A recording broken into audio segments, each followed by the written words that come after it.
के नालंदा से लेकर के गया टाउन से लेकर के दीघा से लेकर के फुलवारी शरीफ से लेकर के सिकटा से लेकर के बेतिया से लेकर के आप ढाका पहुंचा हो। क्या करें, मीडिया है। पूरे बिहार की एक एक विधानसभा में जा रहा हूं और जो माहौल मैंने देखा है उस माहौल की बुनियाद पर ढाका वाला पूरी जिम्मेदारी से बता रहा हूं कि आने वाली 14 तारीख को तेजस्वी यादव बिहार के मुख्यमंत्री बनने जा रहे हैं। कोई ताकत रोक नहीं सकती है। और यहां खड़ा होकर के ये ऐलान भी करता हूं कि अगर 11 नवंबर को आप अपने घरों से बाहर निकले और आपने अपना एक एक वोट 2 नंबर पर है, ईवीएम के दूसरे नंबर पर जिनका चुनाव निशान मौजूद है लालटेन, अगर उस पर एक एक बटन दबा करके इधर फैसल भाई को उधर लक्ष्मी जी को असेंबली पहुंचा दिया और 14 नवंबर पर रिजल्ट आया और तेजस्वी यादव बिहार के मुख्यमंत्री बने तो 2029 में राहुल गांधी को देश का प्रधानमंत्री बनने से कोई ताकत रोक नहीं सकती है। ये चुनाव बहुत महत्वपूर्ण चुनाव है, जरूरी चुनाव है। यहां हमारे बुजुर्ग खड़े हैं, दानिश्वर लोग खड़े हैं। लोग आएंगे आपके बीच में आपको बांटने की, आपको बरगलाने की। सरे मिंबर वो ख्वाबों के महल तामीर करते हैं। सरे मिंबर वो ख्वाबों के महल तामीर करते हैं। इलाजे गम नहीं करते, फकत तकरीर करते हैं।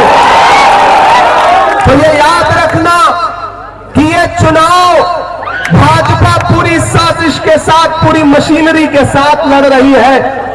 ऐसे में इस चुनाव को आपको फैसल रहमान बन करके लड़ना है।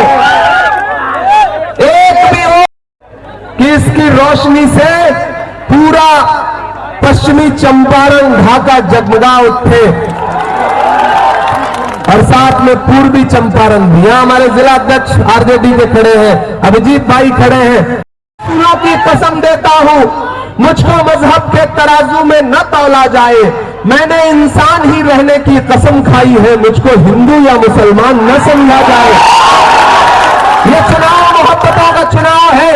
एक तरफ भाजपा की नफरतें हैं, भाजपा की साजिशें हैं, वोट बांटने की कोशिशें हैं, खरीदने की साजिशें हैं। लेकिन ढाका में खड़ा होकर के मैं ये कह रहा हूं कि अदावत है, सियासत है, परिंदा है, शिकारी है।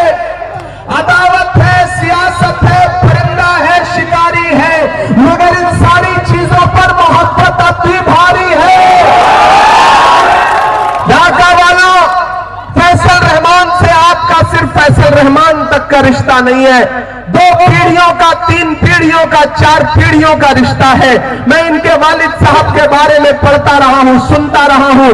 मोतियुर रहमान साहब जैसी शख्सियत जो आपके बीच में नुमाइंदगी करती रहती है, करती रही है, उनके चश्मो चिराग है ये। इस चिराग को बुझाने की साजिशें में लगे हैं बहुत सारे लोग। पिछली बार बहुत थोड़े वोट से चूक गए थे आप, लेकिन इस बार चूकना नहीं है। और एक चीज जान लीजिए, पूरा इंडिया अलायंस एकजुट होकर के काम कर रहा है। मैं अभी सुबह पहली रैली बेतिया में किया मैंने अपने प्रत्याशी वसी अहमद के लिए, दूसरी रैली मैंने सिकटा में किया कॉमरेड वीरेंद्र गुप्ता के लिए, और तीसरी रैली आरजेडी के लिए यानी कि फैसल रहमान के लिए करने के लिए ढाका में खड़ा हूं। इस तरह से एकजुट है हमारा महागठबंधन। लेकिन उधर एनडीए वाले नीतीश जी को चिराग निपटा रहे हैं और चिराग को भाजपा वाले और जेडीयू वाले मिलकर के निपटा रहे हैं। मैं आ रहा था तो मीडिया के साथियों ने कहा कि नीतीश जी के बारे में क्या कहेंगे। हमने कहा मैं तो जब से बिहार आया हूं भोजपुरी का एक गाना सुन रहा हूं कि छन छन बदले तोरे मिजाज रजऊ, दगाबाज रजऊ, धोखेबाज रजऊ। ये भोजपुरी का, और ऐसा लग रहा है कि के लिए लिखा गया है। सर सुर में हो जाए, सुर में सर सुर में। पटना में रोड शो हुआ नरेंद्र मोदी जी का। आपको पता है कि नीतीश कुमार को नरेंद्र मोदी जी ने अपने साथ गाड़ी में खड़ा ही नहीं किया, ललन सिंह को खड़ा किया।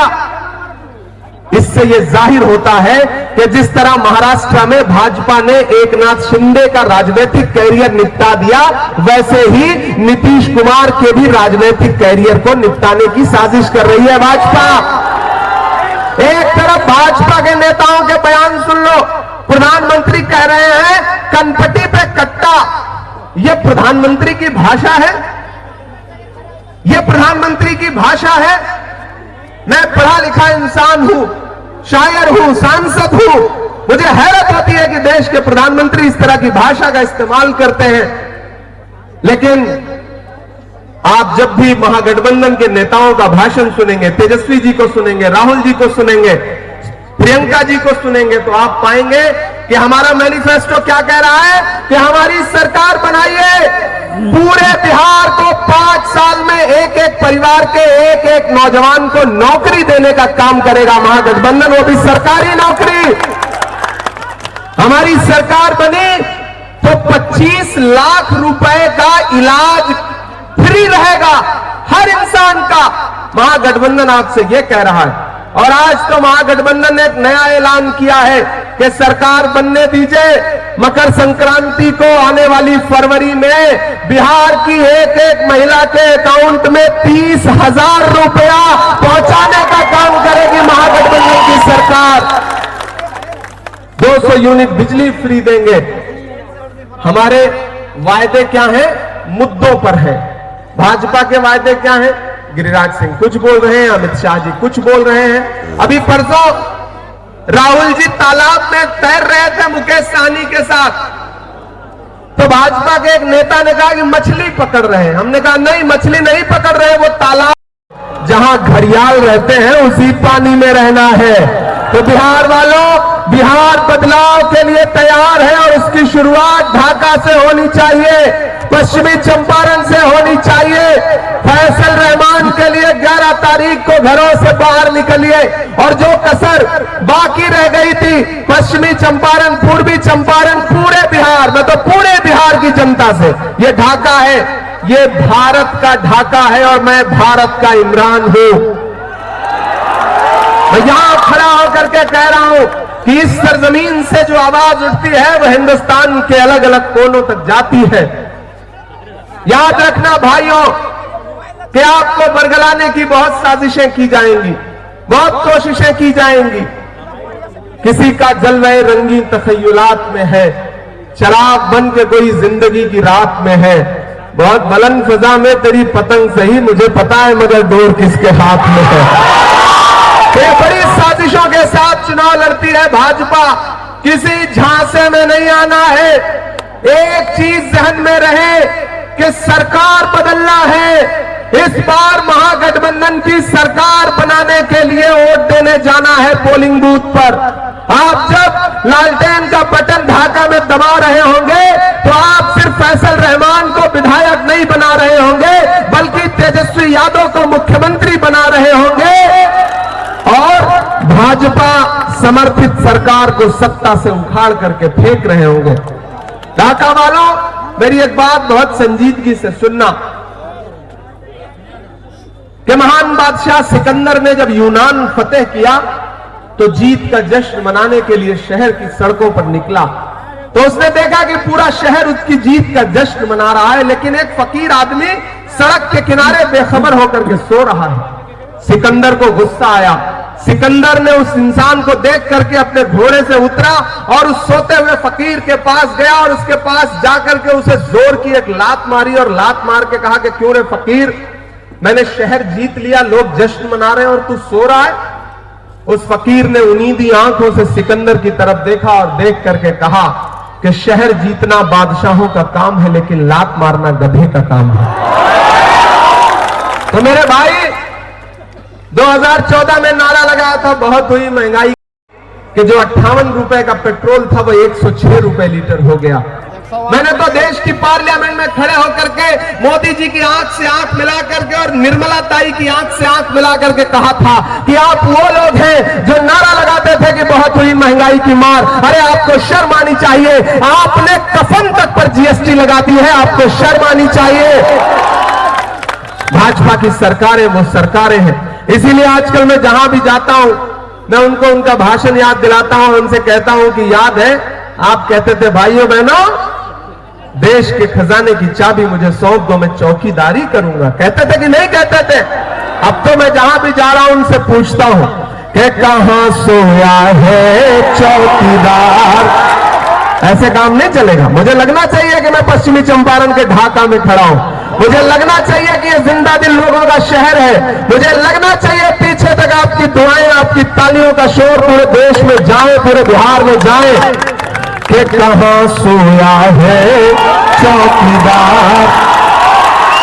इधर से आवाज आई कि इमरान भाई आप बार बार पश्चिमी चंपारण, पूर्वी चंपारण। मेरे लिए चंपारण एक है, क्योंकि मैं जब भी चंपारण वाला मटन जो है मैं खाता हूं ना, तो मुझे ऐसा लगता है ये पता नहीं पूर्वी चंपारण में बनता है या पश्चिमी चंपारण में बनता है। लेकिन ये यहाँ की जो रेसिपी है, यहाँ के जो किसान हैं, यहाँ के जो अवाम है, वो बड़ी जिंदा दिल है।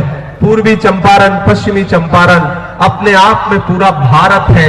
ये वो सरजमीन है जहां से महात्मा गांधी को राजनीति और क्रांति के लिए उन्होंने इस धरती को चुना था। इसलिए मैं इस धरती को सलाम करता हूं कि कहां सोया है चौकीदार, कहां सोया है चौकीदार।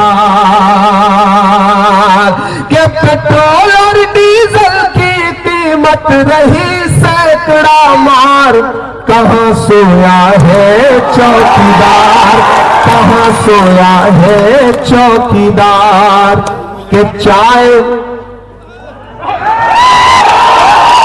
बड़े समझदार लोग हैं फैसल भाई, चाय का नाम ले लो इनको स्वाद आ जाता है। दोस्तों आप सुन रहे हैं इमरान प्रतापगढ़ी सांसद।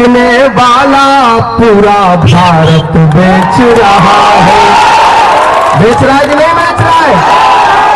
भागलपुर में 1000 एकड़ जमीन, 1 एकड़ 2 एकड़ 4 एकड़ 10 एकड़ नहीं, 1000 एकड़ जमीन नरेंद्र मोदी जी ने अपने उद्योगपति दोस्त अडानी को 1 रुपए में दिलवा दी। कितने में? 1 रुपए में चाय भी नहीं आती है आजकल। 1000 एकड़ जमीन अडानी को नीतीश जी से कह करके 1 रुपए में दिलवा दी। तब इमरान ये मिसरे पढ़ता है कि चाय बेचने वाला पूरा भारत बेच रहा है, इसी काम में हासिल से महारत बेच रहा है। रेल बिक गई, तेल बिक गया, बिका हवाई अड्डा। आप तैयार है ना ढाका वालों? वहां जो सीढ़ियों पर बैठे हैं और यहाँ जो छतों पर है, सामने है, एक एक आदमी की तालियों का शोर पटना तक जाना चाहिए, दिल्ली तक जाना चाहिए। ये है इमरान प्रतापगढ़ी। बिक गई, तेल बिक गया, बिका हवाई अड्डा। सब कुछ बिकता देख के खुश है अपने जेपी नड्डा।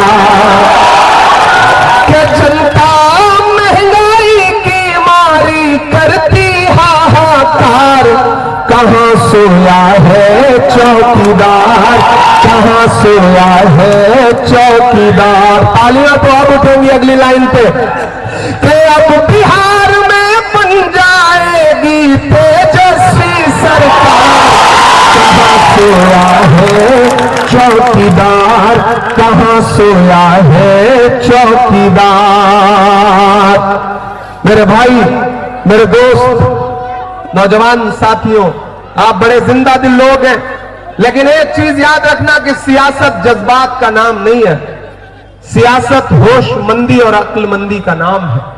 आपको बांटने के लिए, बरगलाने के लिए बहुत लोग आएंगे, लेकिन ये फैसल रहमान है, इनके पास पहले से ही तकरीबन 90,000 वोटों की पूंजी है।